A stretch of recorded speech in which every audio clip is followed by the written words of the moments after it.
ಹೇಳು ಮಹೇಶ, ನಿನ್ನ ಮನಸ್ಸಲ್ಲಿ ಏನಾಗ್ತಿದೆ? ಏನಾದರೂ ನೆನಪಾಗ್ತಿದೆಯಾ?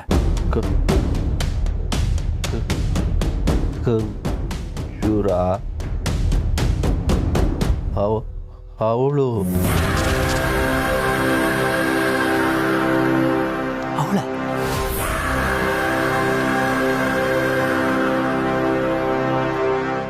ಅವಳು ಅಂದ್ರೆ ಯಾರು? ಯಾರು? ಶಾರ್ವರಿನ?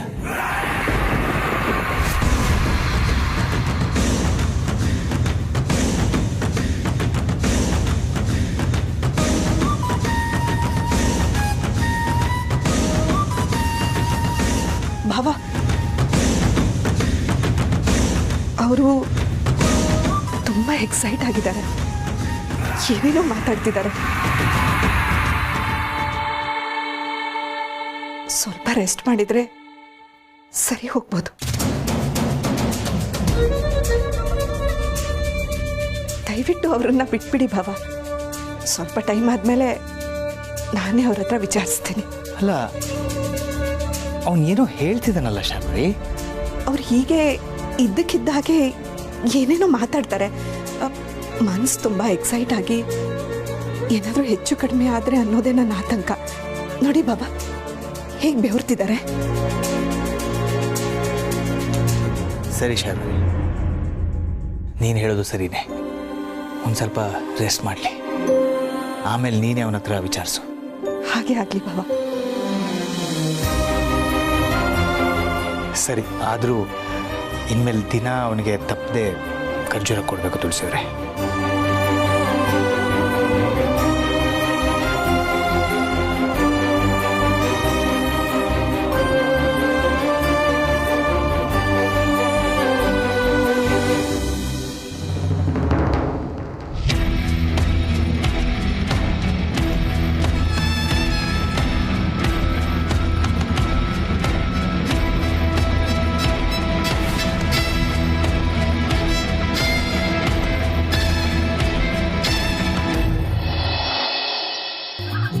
ಇದು ನನ್ನ ಟಾರ್ಗೆಟ್.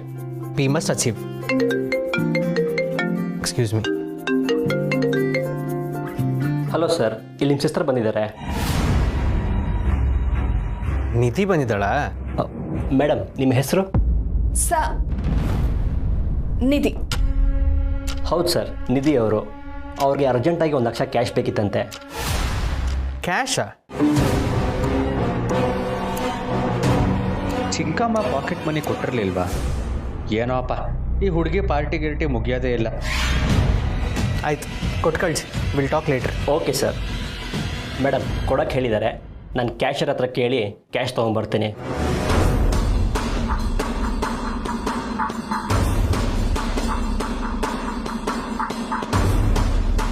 ಇಲ್ಲೇನೇ ಮಾಡ್ತಾ ಇದೆಯಾ? ಅದು ಅವನ ಕ್ಯಾಬಿನ್ ಬಂದು ಕೂತಿದ್ಯಾ? ಹಲೋ, ಮರ್ಯಾದೆ ಕೊಟ್ಟು ಮಾತಾಡಿ. ನಾನು ನಿಮ್ಮ ಬಾಸ್ ಸಿಸ್ಟರ್ ಅನ್ನೋದು ನೆನಪಿರ್ಲಿ.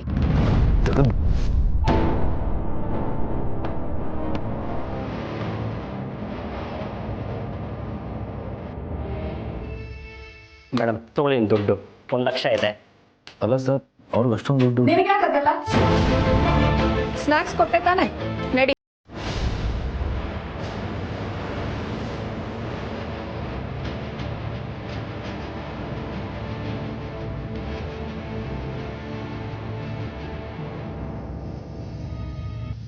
ಕಾಫಿ ಟೀ ಕೊಡೋರೆಲ್ಲ ಬಾಸ್ ಥರ ಆಡ್ತಾರೆ. ಥ್ಯಾಂಕ್ಸ್, ಬರ್ತೀನಿ.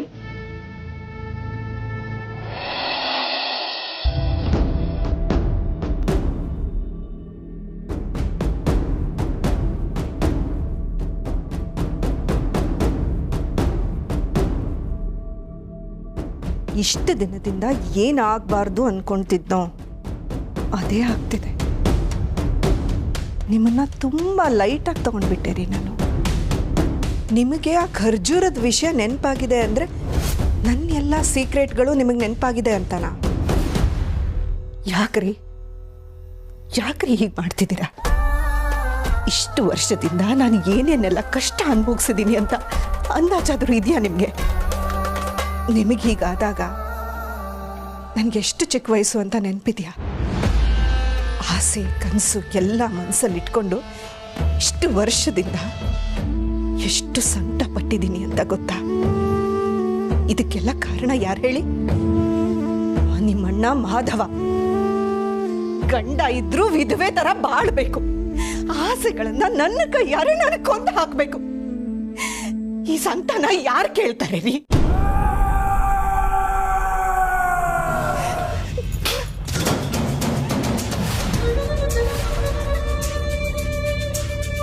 ಈಗ ನಾನು ಕಣ್ಣೀರು ಹಾಕೋದಕ್ಕೆ ಪ್ರತಿ ಹಗಲು ಪ್ರತಿ ರಾತ್ರಿ ನನ್ನ ಹೊಟ್ಟೆಯಲ್ಲಿ ಉರಿ ಇಟ್ಕೊಂಡು ಸಂಕಟ ಪಡೋದಕ್ಕೆ ಕಾರಣ ಮಾಧವ.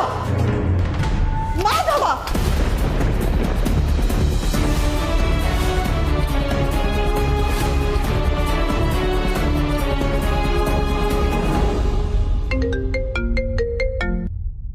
ಹೇಳು ಬ್ರೋ, ಏನಿದು ಅಪರೂಪಕ್ಕೆ ಫೋನ್ ಮಾಡ್ಬಿಟ್ಟಿದ್ಯಾ?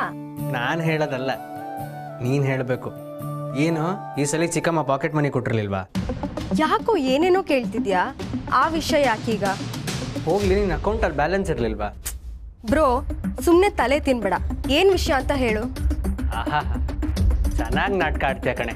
ಏನು ಗೊತ್ತೇ ಇಲ್ಲ ಅನ್ನೋ ಥರ. ಅದು ಸರಿ, ಇಷ್ಟು ಅರ್ಜೆಂಟಾಗಿ 1 ಲ್ಯಾಕ್ ಯಾಕೆ ಬೇಕಿತ್ತು ನಿನಗೆ? ವಾಟ್? 1 ಲ್ಯಾಕ್? ಏನ್ ಹೇಳ್ತಿದ್ಯಾ? ಕಮಾನ್ ನಿಧಿ, ತಮಾಷೆ ಮಾಡಬೇಡ. ಆಫೀಸಿಗೆ ಬಂದು ಯಾಕೆ ದುಡ್ಡು ತೊಗೊಳೋದೆ? ಸೀರಿಯಸ್ಲಿ ಬ್ರೋ, ನಾನು ಇವತ್ತು ಮನೆಯಿಂದ ಆಚೆನೇ ಹೋಗಿಲ್ಲ. ನನಗೆ ನಿಜವಾಗ್ಲೂ ದುಡ್ಡು ಬೇಕು ಅಂತ ಇದ್ದಿದ್ರೆ ನಾನೇ ನಿನಗೆ ಕಾಲ್ ಮಾಡಿ ಅಕೌಂಟಿಗೆ ಹಾಕು ಅಂತ ಹೇಳ್ತಿದ್ದೆ.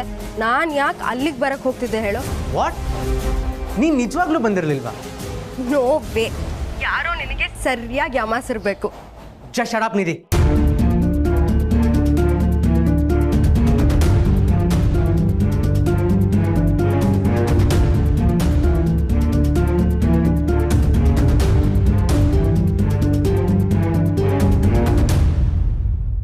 ಹಲೋ, ಒಳಗೆ ಬನ್ನಿ. May come in sir. ನನ್ನ ತಂಗಿ ಬಂದು ದುಡ್ಡು ಇಸ್ಕೊಂಡು ಹೋದ್ಲು ಅಂದ್ರಲ್ಲ, ಅವಳ ಹೆಸರು ನಿಧಿ ಅನ್ಲ? ಹೌದು ಸರ್.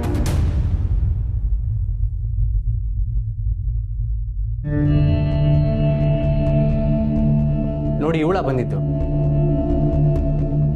ಇಲ್ಲ ಸರ್, ಹೀಗಿರಲಿಲ್ಲ ಅವರು. ವಾಟ್? ನನಗೆ ಆ ಟೈಮ್ದು CCTV ಫುಟೇಜ್ ಬೇಕು. Okay sir. 1 ನಿಮಿಷ.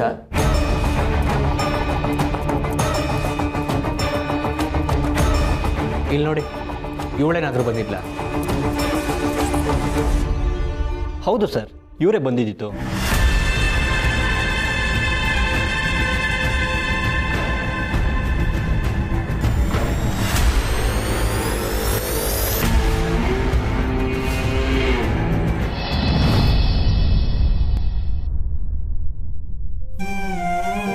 Thank you. ಏನು ಯೋಚಿಸ್ತಾ ಇದ್ದೀರಾ ತುಳಸಿ ಅವರೇ? ಏನಿಲ್ಲ, ಶಾರ್ವರಿ ಅವ್ರ ಬಗ್ಗೆ ಯೋಚನೆ ಮಾಡ್ತಾ ಇದ್ದೆ. ಪಾಪ, ಅವಳೊಬ್ಳು ಶಾಪಗ್ರಸ್ತ ಹೆಣ್ಣಾಗ್ಬಿಟ್ಲು. ಅಂದ್ರೆ ಎಷ್ಟೋ ವರ್ಷದಿಂದ ಮಹೇಶ ಹೀಗೆ ಇದ್ದಾನೆ. ಶಾರ್ವರಿ ಅವನಿದ್ದು ಒಂಟಿಯಾಗಿದ್ದಾಳೆ. ಮಹೇಶನಿಗೆ ಹೀಗಾಗುವಾಗ ಅವಳಿಗಿನ್ನೂ ಚಿಕ್ಕ ವಯಸ್ಸು.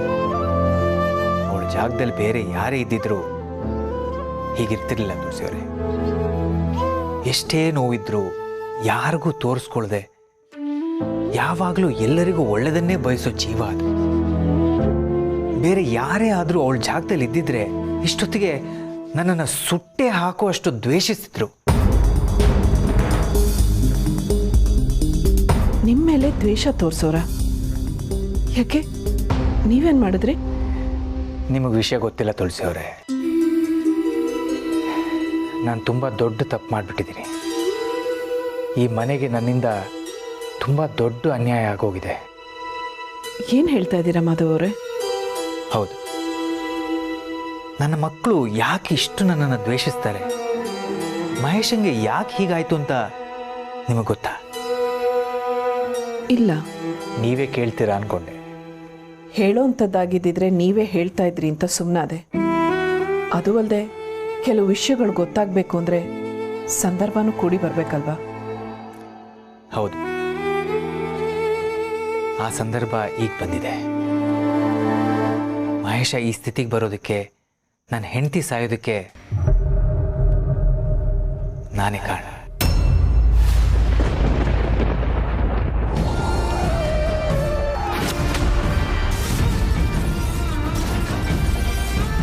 ಅಮ್ಮ ಅಮ್ಮ ಬಾ ಬಾ ಅಮ್ಮ ಅಮ್ಮ ಅಮ್ಮ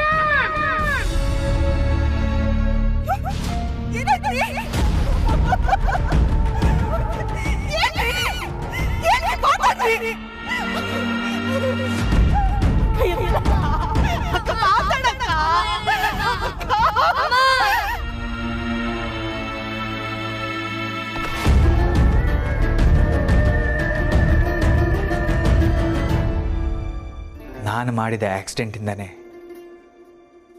ನಂದ ಗೋಕುಲದ ಥರ ಇದ್ದ ನಮ್ಮ ಮನೆ ಸ್ಮಶಾನದ ಥರ ಆಗೋಯ್ತು.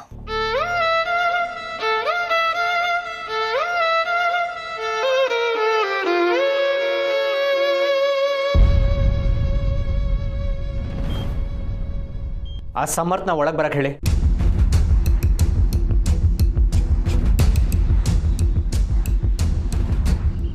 ರೇ, ಯಾರ್ಯಾರೋ ಬೀದಿಲಿ ಹೋಗೋರು ಬಂದು ನನ್ನ ತಂಗಿ ಹೆಸರು ಹೇಳ್ಕೊಂಡು ದುಡ್ಡು ಕೇಳಿದ್ರೆ ಕೊಟ್ಬಿಡ್ತೀರಾ? ಅವಳು ಯಾರು ಗೊತ್ತಾ? ಇವನ್ ತಂಗಿ. ನಾನು ಇಲ್ದಿರೋ ಟೈಮ್ ನೋಡಿ ನೀನ್ ತಂಗಿನ ಕರೆಸಿ ಸೀನ್ ಕ್ರಿಯೇಟ್ ಮಾಡಿ ದುಡ್ಡು ಲಪ್ಟಾಯಿಸಿದ್ಯಾ ಅಂದ್ರೆ ಎಂಥ ಕ್ರಿಮಿನಲ್ ಇರಬೇಕು. ಸರ್, ನನಗೂ ಇದಕ್ಕೂ ಯಾವುದೇ ಸಂಬಂಧ ಇಲ್ಲ. ಇನ್ಫ್ಯಾಕ್ಟ್ ನಾನು ಅವಳನ್ನ ನೋಡಿ ತಡೆಯೋಕೆ ಟ್ರೈ ಮಾಡಿದೆ, ಆದ್ರೆ ಅವಳು... ಅಯ್ಯೋ, ನಿಮ್ಮ ಮನೆಯವ್ರ ನಾಟಕ ನನಗೆ ಗೊತ್ತಿಲ್ವಾ? ನನಗೀಗ ಸಮಜಾಯಿಸಿ ಬೇಡ. ಈ ಥರ ದುಡ್ಡು ಕದ್ದು ನೀವೆಲ್ಲ ಬದುಕಬೇಕಾ? ನಾಚಿಕೆ ಆಗಲ್ವಾ? ಸರ್, ಕದ್ದು ದುಡ್ಡು ಮಾಡೋ ಉದ್ದೇಶ ನನಗಿದ್ದಿದ್ರೆ ಇಲ್ಲಿ ತಟ್ಟೆ ತೊಳೆಯೋ ಕೆಲಸಕ್ಕೆ ಸೇರ್ಕೋತಾ ಇರಲಿಲ್ಲ. ಕಳ್ಳ ಯಾವತ್ತು ತಾನು ಕದ್ದಿದ್ದೀನಿ ಅಂತ ಹೇಳಲ್ಲ. ನೀನು ಇಲ್ಲಿ ಕೆಲ್ಸಕ್ಕೆ ಸೇರ್ಕೊಂಡಿರೋದೇ ಅದಕ್ಕಿರ್ಬೇಕು. ಯಾವನ ಗೊತ್ತು? ಸರ್, ದಯವಿಟ್ಟು ಹಾಗೆಲ್ಲ ಹೇಳ್ಬೇಡಿ. ನನಗೂ ಇದಕ್ಕೂ ಯಾವುದೇ ಸಂಬಂಧ ಇಲ್ಲ. ಹೌದಾ? ನಾನು ನಿನ್ನ ಮಾತನ್ನ ನಂಬಬೇಕು ಅಂದರೆ ನೀನು ಸಾಚ ಅಂತ ಪ್ರೂವ್ ಮಾಡಬೇಕು. ಅದಕ್ಕೇನು ಮಾಡಬೇಕು ಗೊತ್ತಾ? ನನ್ನ ತಂಗಿ ಅಂತ ಯಾಮಾರಿಸಿ ದುಡ್ಡು ತಗೊಂಡು ಹೋದ್ಲಲ್ಲ, ಅವಳ ಹತ್ರ ಪೂರ್ತಿ ದುಡ್ಡನ್ನ ವಾಪಸ್ ಇಸ್ಕೊಡ್ಬೇಕು. 24 ಗಂಟೆ ಟೈಮ್ ಅಷ್ಟೇ ನಿನಗೆ.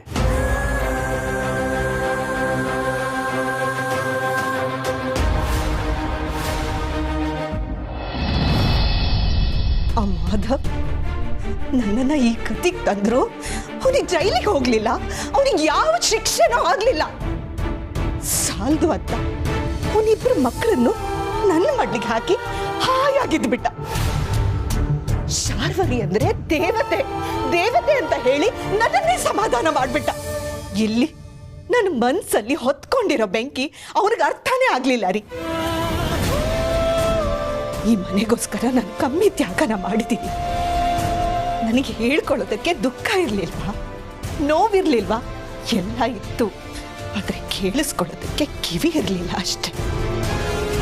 ಕೇಳಬೇಕಾದವರು ಹೀಗೆ ಕೂತಿದ್ರಿ, ಅಷ್ಟಾದರೂ ಸಹಿಸ್ಕೊಂಡೆ.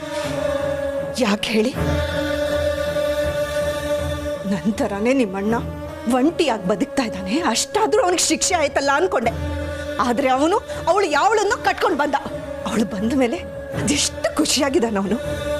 ಕಷ್ಟ ನೋವು ಅಂದ್ರೆ ಸಾಕು ಅವಳ ಹತ್ರ ಹೋಗಿ ಹಂಚ್ಕೋತಾನೆ. ಆದ್ರೆ ನಾನು ಇವತ್ತಿಗೂ ಒಂಟಿನೇ ರೀ. Can't tolerate this. I can't.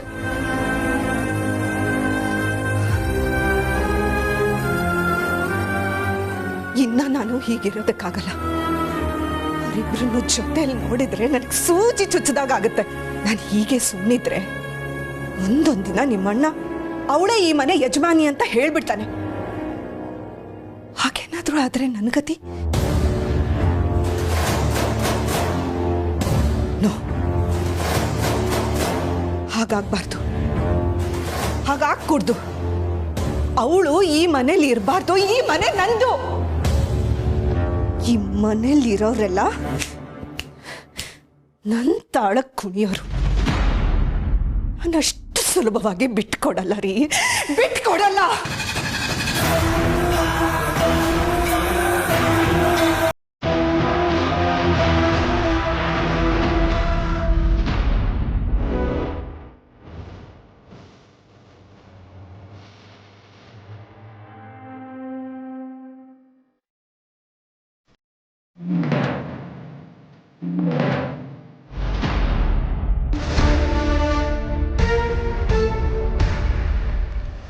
ಅವತ್ತು ನಾನು ಸ್ವಲ್ಪ ಹುಷಾರಾಗಿದ್ದಿದ್ರೆ ಹೀಗಾಗ್ತಾ ಇರಲಿಲ್ಲ ತುಳಸಿಯವರೇ.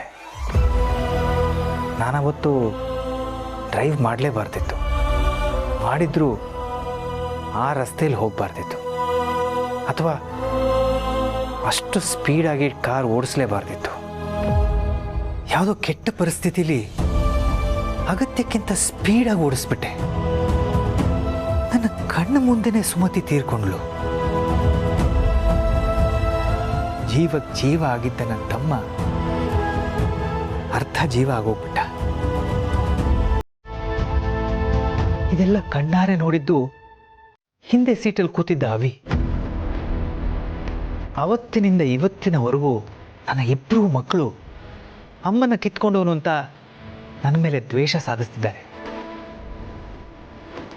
ಒಂಥರ ಇದು ಸತ್ಯನೇ ಅಲ್ವಾ ತುಳಸಿಯವ್ರೆ?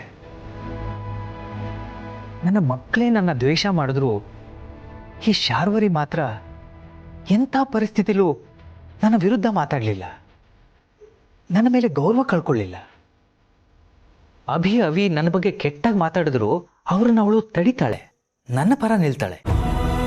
ಈ ಮನೆಯಲ್ಲಿ ಎಲ್ಲರ ತಾಯಿಯಾಗಿ ನನಗೆ ತಂಗಿಯಾಗಿ ಸೇವೆ ಮಾಡ್ತಿದ್ದಾಳೆ. ಅವಳ ಋಣನ ತೀರ್ಸೋಕೆ ಜನ್ಮಗಳೇ ಬೇಕು. ತುಳಸಿಯವರೇ, ನನಗೆ ಒಂದೇ ಒಂದು ಆಸೆ, ಯಾವ ಕಾರಣಕ್ಕೂ ಶಾರ್ವರಿಗೆ ನೋವಾಗದಿರುವಾಗೆ ನೋಡ್ಕೋಬೇಕು ಅಂತ. ಎಂಥ ಪರಿಸ್ಥಿತಿಲೂ ಅವಳನ್ನು ನೋಯಿಸಬಾರ್ದು ಅಂತ ನಾನಂತೂ ನಿರ್ಧಾರ ಮಾಡಿದ್ದೀನಿ. ನೀವು ಹಾಗೆ ಮಾಡಲ್ಲ ಅಂತ ನನಗೆ ಗೊತ್ತು. ಗೊತ್ತಿದ್ದೋ ಗೊತ್ತಿಲ್ಲದೇನೋ ಶಾರ್ವರಿ ಮನಸ್ಸಿಗೆ ಯಾವತ್ತೂ ನೋವು ಕೊಡಲ್ಲ ಅಂತ ನನಗೆ ಮಾತು ಕೊಡ್ತೀರಾ ತುಳಸಿಯವರೇ?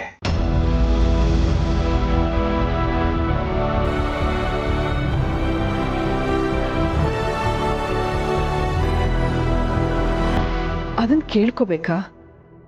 ಅವ್ರ ಈ ಮನೆಗೋಸ್ಕರ ಇಷ್ಟೆಲ್ಲ ಮಾಡಿದ್ದಾರೆ, ತಮ್ಮ ಜೀವನನೇ ಸವಿಸಿದ್ದಾರೆ ಅಂದಮೇಲೆ ನಾನು ಯಾವತ್ತೂ ಅವ್ರಿಗೆ ನೋವು ಕೊಡೋದಿಲ್ಲ.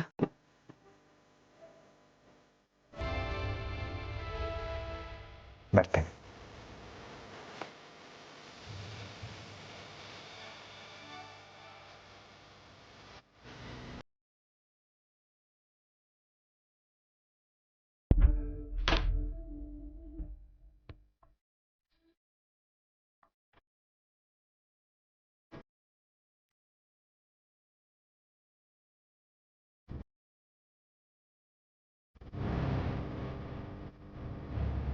ಇವನು ಯಾವಾಗ ಇಲ್ಲಿಗೆ ಬಂದ್ಲು? ಎಲ್ಲ ಕೇಳಿಸ್ಕೊಂಡ್ಬಿಟ್ಲಾ? ಶಾರ್ವರಿಯವ್ರೆ, ಏನಕ್ಕಾದ್ರೂ ಅಳ್ತಾ ಇದ್ರಾ? ಕಣ್ಣೆಲ್ಲ ಕೆಂಪಾಗಿದೆ. ನನ್ನ ವಿಷಯದಲ್ಲಿ ತಲೆ ಹಾಕ್ಬೇಡ ಅಂತ ಹೇಳಿಲ್ವಾ? ಮತ್ತ್ಯಾಕೆ ಬಂದಿದ್ಯಾ ಇಲ್ಲಿಗೆ? ನನಗೆಲ್ಲ ವಿಷಯನೂ ಗೊತ್ತು ಶಾರ್ವರಿಯವರೇ, ಅದ್ರ ಬಗ್ಗೆನೇ ಮಾತಾಡಕ್ ಬಂದೆ. ನೀವಿಷ್ಟು ದಿನ ಯಾಕೆ ಹೀಗೆ ಮಾಡಿದ್ರಿ, ಯಾಕೆ ಹೀಗೆ ಮಾತಾಡಿದ್ರಿ, ನಿಮ್ಮ ಉದ್ದೇಶ ಏನು, ಎಲ್ಲ ಗೊತ್ತಾಯ್ತು. ಹೇ, ಏನು ಮಾತಾಡ್ತಿದ್ಯಾ ನೀನು? ಅವತ್ತು ನೀವು ನನ್ನ ಹತ್ರ ಮನೆಯಿಂದ ಆಚೆ ಹೋಗು ಅಂತ ಯಾಕೆ ಹೇಳಿದ್ರಿ? ಈ ಮನೆ ವಿಷಯದಲ್ಲಿ ನಾನು ಯಾಕೆ ತಲೆ ಹಾಕಬಾರ್ದು ಅಂತ ನೀವು ಹಠ ಹಿಡಿದ್ರಿ? ನನ್ನ ಕುಟುಂಬದವರು ಈ ಮನೆ ಬರಲೇಬಾರ್ದು ಅಂತ ಯಾಕೆ ಹೇಳಿದ್ರಿ? ಅಭಿ ವಿಚಾರದಲ್ಲಿ ಎಲ್ಲ ನಿರ್ಧಾರನೂ ನೀವೇ ಯಾಕೆ ತಗೋತೀರಾ? ಎಲ್ಲ ಪ್ರಶ್ನೆಗಳಿಗೂ ಇವತ್ತು ನನಗೆ ಉತ್ತರ ಸಿಕ್ಕಿದೆ ಶಾರ್ವರಿಯವರೇ. ಅಂದ್ರೆ ಇವಳಿಗೆಲ್ಲ ವಿಷಯ ಗೊತ್ತಾಯ್ತಾ? ನಾನು ಮಾತಾಡ್ತಿರೋದು ಕೇಳಿಸ್ಕೊಂಡಿಲ್ಲ.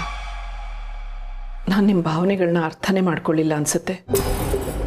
ಆದ್ರೆ ಇವತ್ತು ನಿಮ್ಮ ಜಾಗದಲ್ಲಿ ನಿಂತ್ಕೊಂಡು ಯೋಚನೆ ಮಾಡಿದ್ರೆ ನೀವು ಮಾಡಿದ್ದಕ್ಕೆಲ್ಲ ನಿಮ್ಮದೇ ಆದ ಕಾರಣಗಳಿದೆ ಅಂತ ಅರ್ಥ ಆಗ್ತಾ ಇದೆ.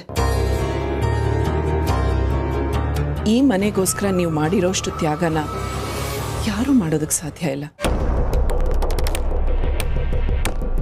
ಮಹೇಶ್ ಅವರು ಎಷ್ಟೋ ವರ್ಷದಿಂದ ಹೀಗೆ ಇದ್ರೂ ನಿಮ್ಮ ಮನಸ್ಸಿನ ನೋವನ್ನು ಯಾರಿಗೂ ಹೇಳ್ಕೊಳ್ದೆ ಯಾವಾಗಲೂ ಈ ಮನೆ ಒಳ್ಳೆಯದನ್ನೇ ಬಯಸಿದ್ದೀರ. ಅಭಿನ ನಿಮ್ಮ ಸ್ವಂತ ಮಕ್ಕಳಿಗಿಂತ ಹೆಚ್ಚಾಗಿ ನೋಡ್ಕೊಂಡಿದ್ದೀರ. ಇಷ್ಟೆಲ್ಲ ನೀವು ಮಾಡಿರುವಾಗ ಇದ್ದಕ್ಕಿದ್ದಾಗೆ ನಾನು ಈ ಮನೆಗೆ ಬಂದು ಈ ಮನೇನ ಎಲ್ಲಿ ಮುರಿದು ಬಿಡ್ತೀನೋ ಅಂತ ನಿಮ್ಗೆ ಆತಂಕ ಆಗೋದು ಸಹಜ ಅಲ್ವಾ? ಅದಕ್ಕೆ ನೀವು ನನ್ನ ಮೇಲೆ ಕೋಪ ಮಾಡ್ಕೋತಾ ಇದ್ರಿ, ಮನೆಯಿಂದ ಆಚೆ ಹೋಗೋಕೆ ಹೇಳಿದ್ರಿ. ನನ್ನ ಮಗ ಮಗಳು ಇಲ್ಲಿಗೆ ಬಂದಾಗಲೂ ಅವ್ರನ್ನ ಕಳ್ಸಕ್ಕೆ ಹೇಳಿದ್ರಿ. ಅವತ್ತು ನಿಮ್ಮ ಉದ್ದೇಶ ನನಗೆ ಅರ್ಥ ಆಗಲಿಲ್ಲ. ಆದರೆ ಇವತ್ತು ನಿಮ್ಮ ಮನಸ್ಸು ಎಷ್ಟು ಒಳ್ಳೆಯದು ಅಂತ ಗೊತ್ತಾಗ್ತಾ ಇದೆ. ನೋಡಿ, ನಿಮ್ಮ ತ್ಯಾಗ ಗೊತ್ತಿಲ್ಲದೆ ನಿಮ್ಗಾಗಾಗ ನಾನು ನೋವು ಕೊಟ್ಟೆ ಅನಿಸುತ್ತೆ. ದಯವಿಟ್ಟು ಕ್ಷಮಿಸಿ.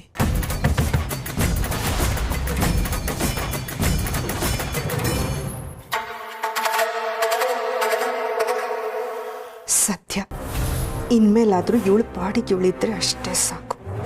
ಆದ್ರೆ ಒಂದು ಮಾತು,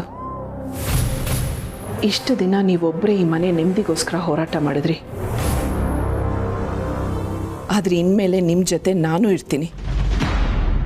ಈ ಮನೆ ನೆಮ್ಮದಿ ಯಾರಿಂದನೂ ಹಾಳಾಗೋದಕ್ಕೆ ನಾನು ಬಿಡೋದಿಲ್ಲ.